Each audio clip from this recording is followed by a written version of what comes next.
Hi, baby. Hi. I'm in a much better mood now. It's been a couple of days. I love you. Love you. We missed our anniversary yesterday because, well, today's Wednesday? Yes. My dad died Monday night. Monday night. While I was talking to you about how he was dying, I said, my dad's dying right now. And as it was publishing, it went bing, and I got a phone call. Yeah, he died while we were talking about it. And so we're remembering my dad. You can call it an obituary all you want, but the only bitch that I knew was my mom's mom. Oh my God.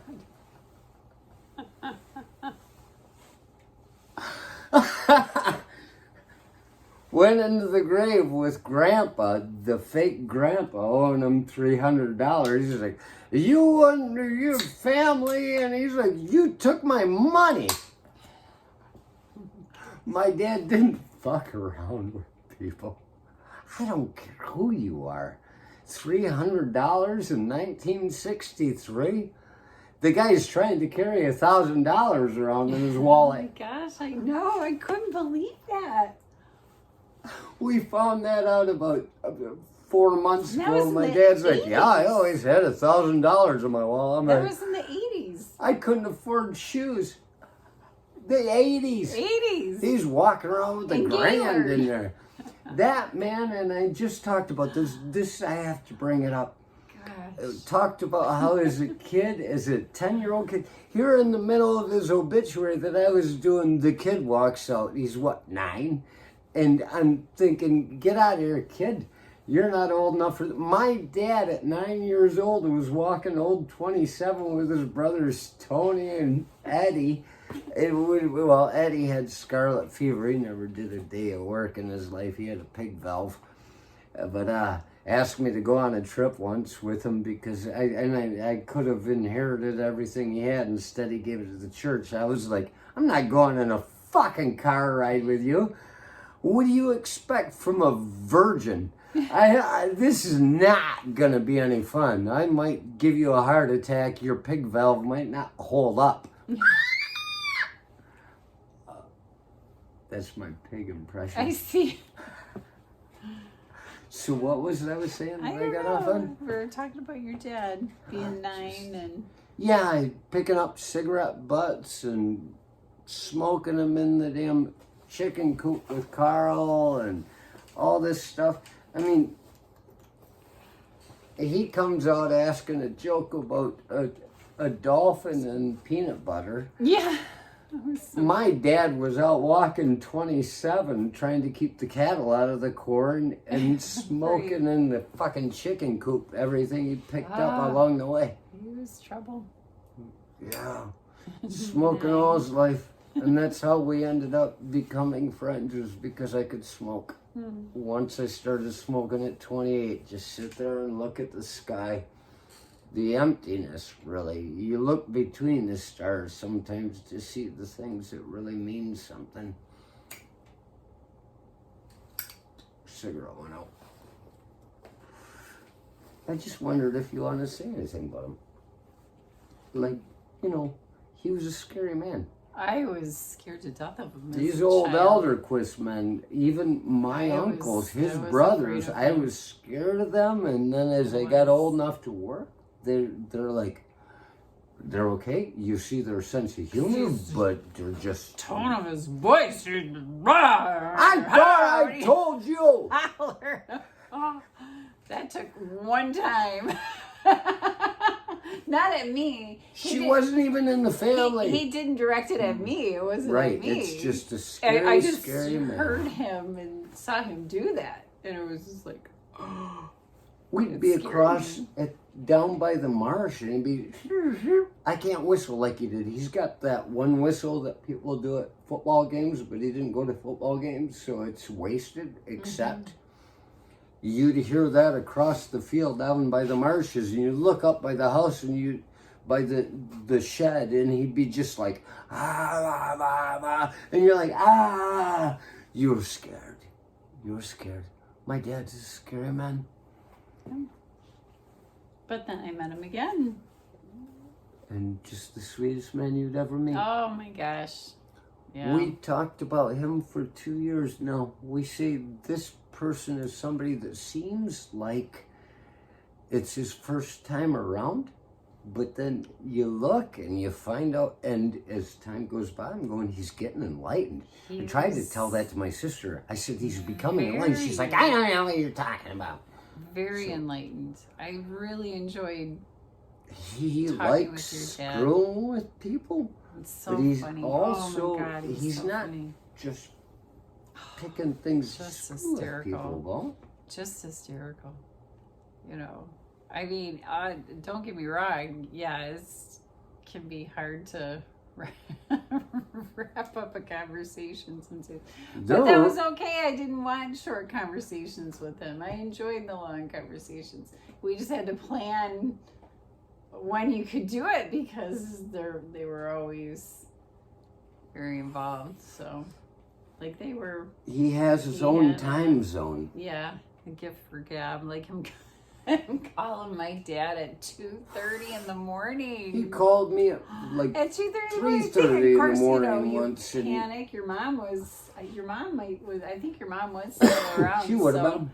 You know, of course, immediately think that an emergency or whatever, and he said, nope, he just wanted to talk at 2:30 in the morning.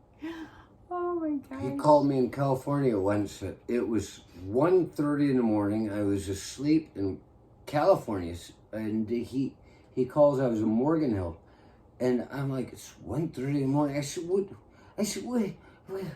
He said, 4:30 in the morning. No, I can't sleep. He didn't care about anybody. Yeah. If he was up, he was up.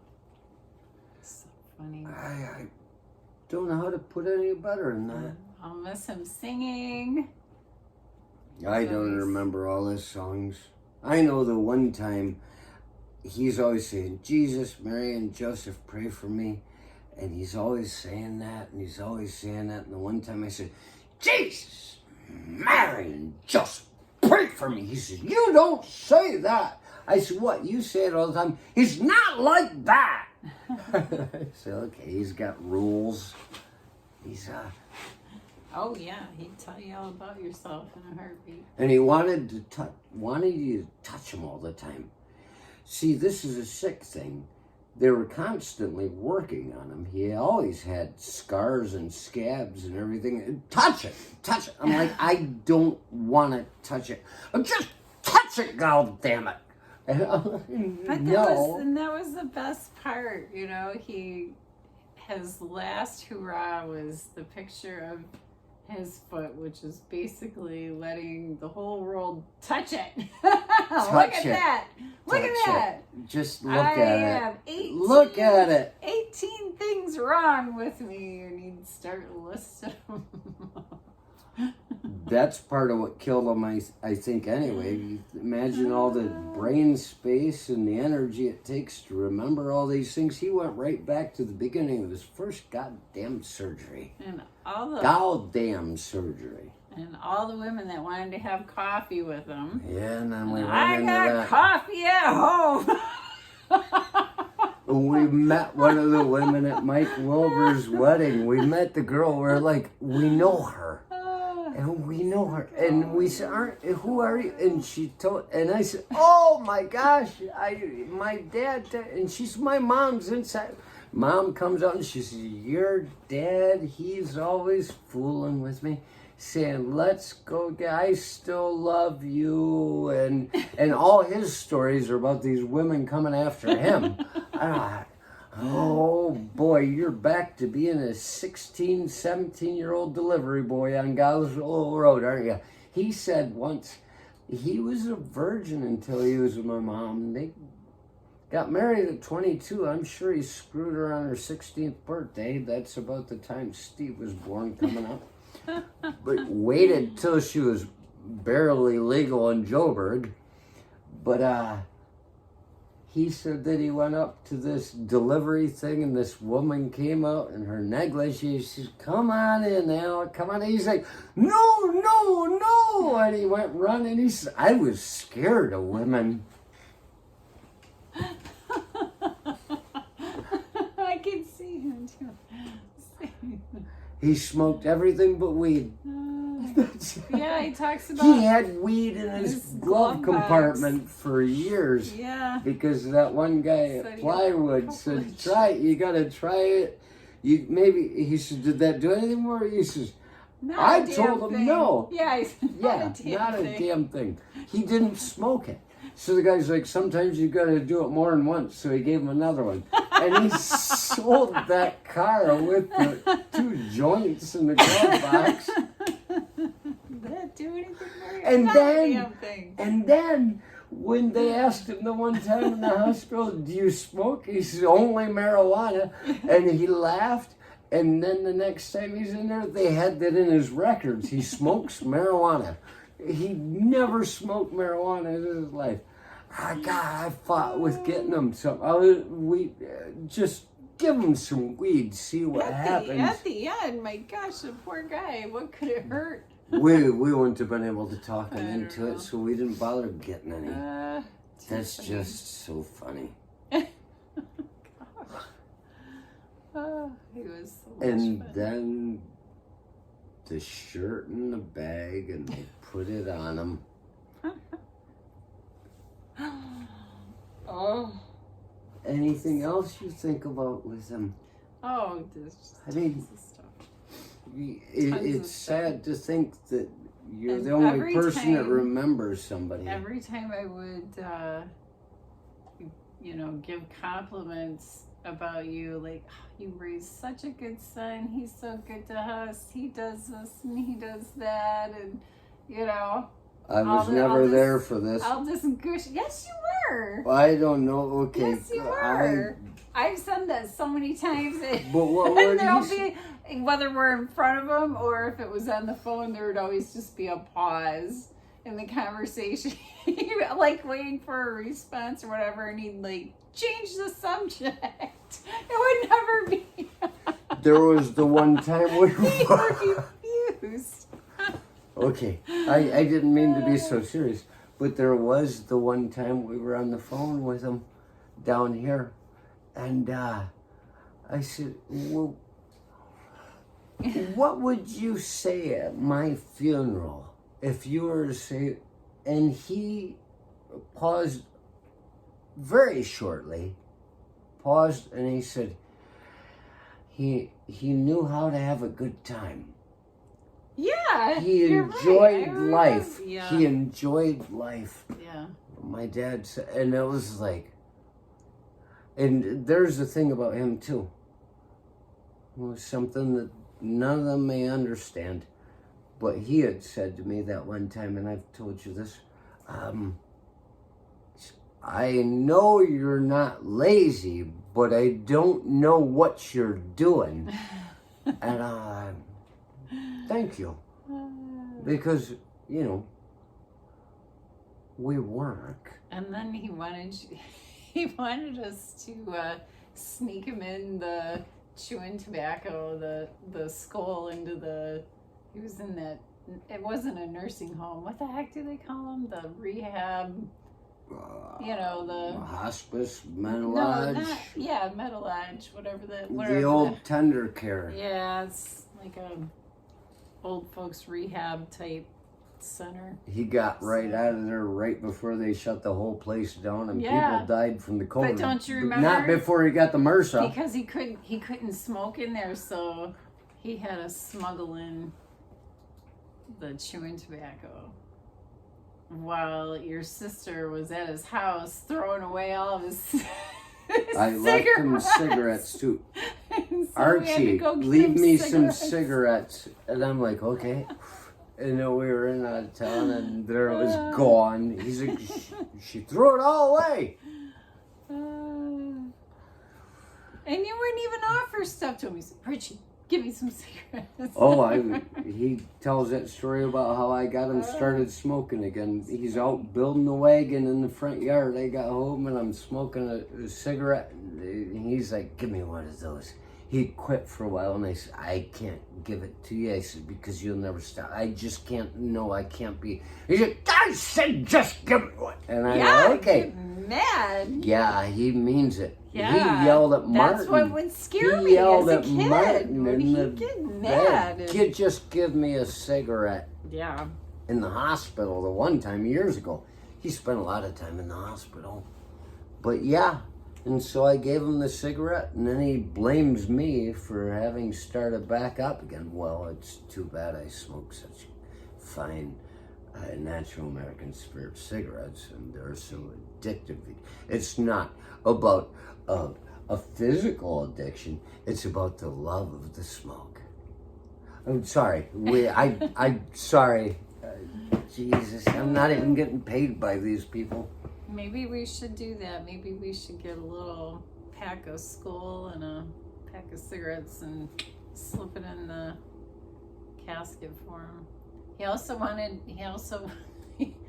the cell phone that he refused to ever get. Never have. He got But one he once wanted and one. got rid of it immediately. But he wanted one in his casket with a phone number etched on the gravestone with a charging port. We're gonna have to run something under the And ground. what was he gonna say? What was the message gonna be? Oh my God, how can I forget what his message was gonna be? You That'll can't have to eat come- it and you can't beat it, but if you'd like, you can kiss my ass. I just made that up. I was gonna That's say, I don't think that was mine. it. I just made that up. I'll have to meditate You on can't it. eat It'll it, come you to can't me. beat it, but he wanted something on it. He wanted a cell phone in his casket. He's got the fish. He took care of everything. Yeah, it was He fun. took care of everything. He even made him turn the other direction, the same way they did with the house. They wanted to put the house down a certain way. He said, no, face it that way. I don't want to be looking at any neighbors that move across the road. And then neighbors moved across the road. Yeah. One house, but he didn't want to sit there looking at them constantly. Yeah. Yeah, got close. Dad is dead. Dad is dead, they say. No, I'm gonna miss him.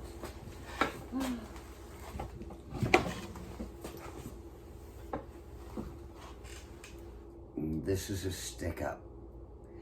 And when I would go into the Speedway, he'd always say, talk to that Indian woman. She's about your age. And I'm like, what are you talking about? But I'd go in and I knew all his stories about,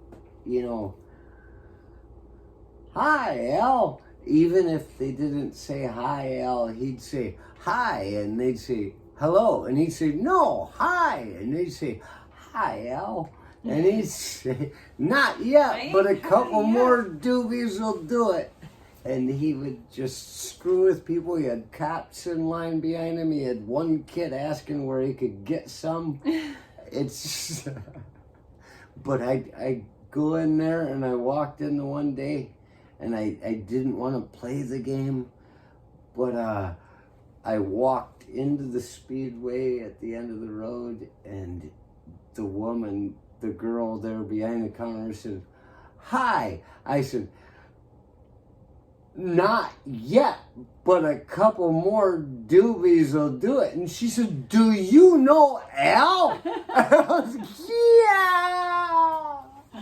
yeah. We love you, Dad. Remember, if you're going to get through the gates of heaven, the whole thing about the keys turning and all that stuff, forget about it. Just remember, a couple more doobies will do it.